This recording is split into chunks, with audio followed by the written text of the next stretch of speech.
啥？哎，周英，你刚才说啥？周英，你怎么能这么做呢？啊！哎呀，二叔四叔，这事儿吧，我的确是有些冲动，没跟你们商量就一口答应下来了。但我们吴家一定是捡了个大便宜。什么大便宜呀？你这是在祸害我们吴家。四叔，你这话从何说起？你效仿洋人，就是为我们吴家丢脸。我以前走江湖的时候，谁要是功夫比我好，我就向谁拜师学艺，这可一点都不丢人。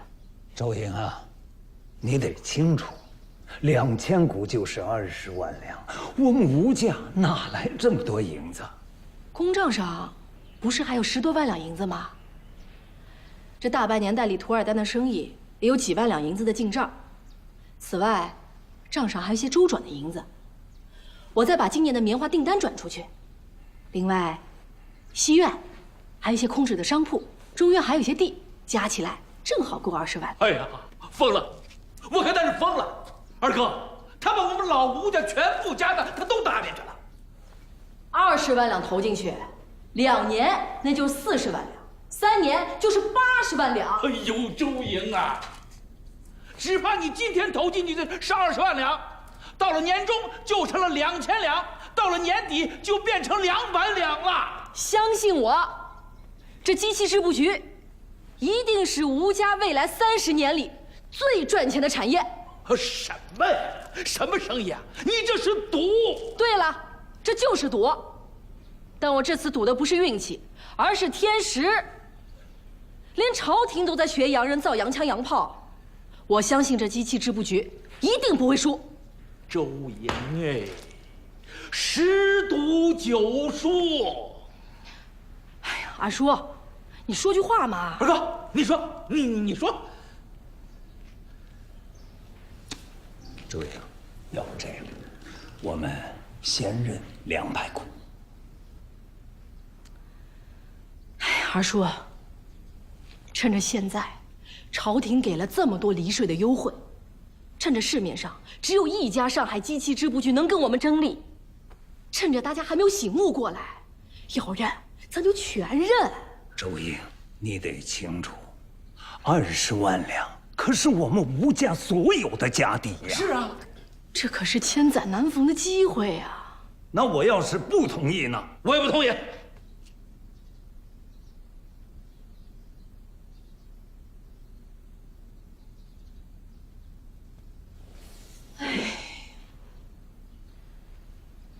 二叔，我就跟你说句实话吧，我已经答应赵大人。答应了也不行，这么大的事儿，必须由咱们3个统一做主。这赵大人已经在着手订购机器了，我们现在撒手不管，他要是一生气，做出什么事儿来，那我可就不知道。看看二哥，他都干了些什么呀？你说。让我再想想。20万两银子，那周英是把咱们吴家往败家的路上领了。哎，二哥，我跟你说，这事千万不能依着他啊。可他的背后有赵大人撑腰。那你说吧，怎么办？我倒有个主意，说，如果周莹不是吴家大当家的，那么他说的话就不能代表吴家，也不能做吴家的主。至于他在赵大人面前吹牛，认多少多少，那他的事儿跟我们没关系。你的意思是说，不让周莹再当这个大当家的了？对。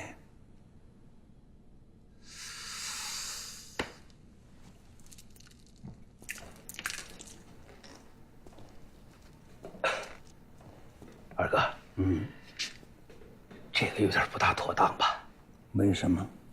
你听我说，虽然周莹在入股这件事情上办得有些鲁莽，可周莹自从当了我们这个家，咱们吴家的生意是翻了1番多呀。再说现在又招来图尔丹这么一个大客商。你说的没错，周莹的脑子灵，胆子大，开拓家业的确是一把好手。是，但问题就在这儿啊，脑子太灵，胆子太大，赌性又强，轻率冲动。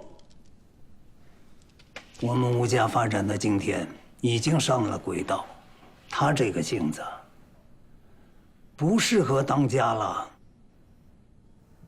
那你说他不当这个家，谁来当呢？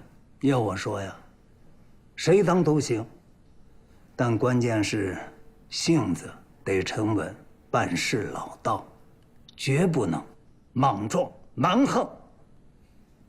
老四，你说呢？我明白了。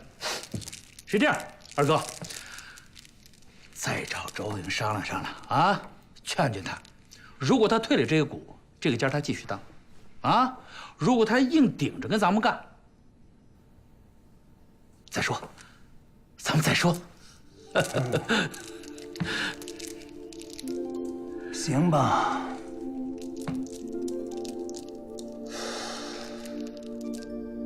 我倒是有个主意啊，快说。先斩后奏，反正钱都是他管啊。这么干不符合规矩。但是少奶奶，如果你下定决心，我没意见。如果我还在跑江湖，那什么规矩都拦不住我。可我现在是吴家的大当家，我也是他都这么干，那底下就全乱了，不能这么干。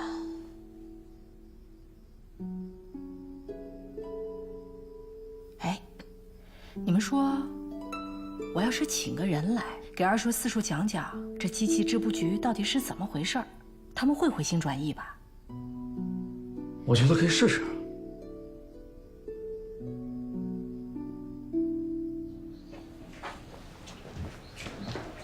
二叔四叔，里面请。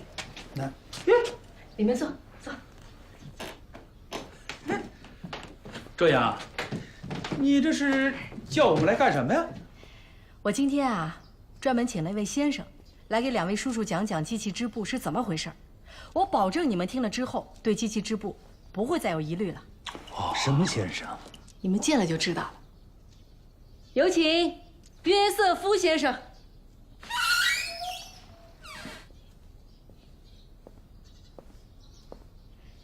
里面请。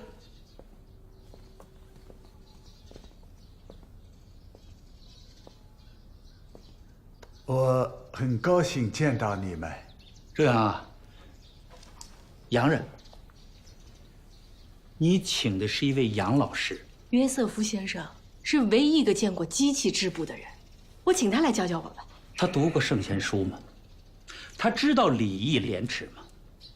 我们凭什么听他说教啊？孔圣人不是说了吗？3个人里面肯定有一个是老师，人家知道我们不知道的事儿，为什么不能向人请教？你让我低三下四的听一个洋人说教，我吴卫全这一辈子都不会低这个头。老四，先别激动。别激动啊，二哥，这把洋人都请到家里来了，成何体统，大胆妄为到这种程度，你说句话呀！这洋人又不是洪水猛兽。周莹，太莽撞了。我也是为我们吴家好。行了，谢谢你，别为我们吴家好了，行吗？你再这样，真不知道把我们吴家折腾成什么样了。二哥，我提议让他把11堂答应交出来，这个大当家的别当了。我不同意。我同意。二叔，四叔，我可什么都没做错。这已经大错特错了，还什么都没错。是。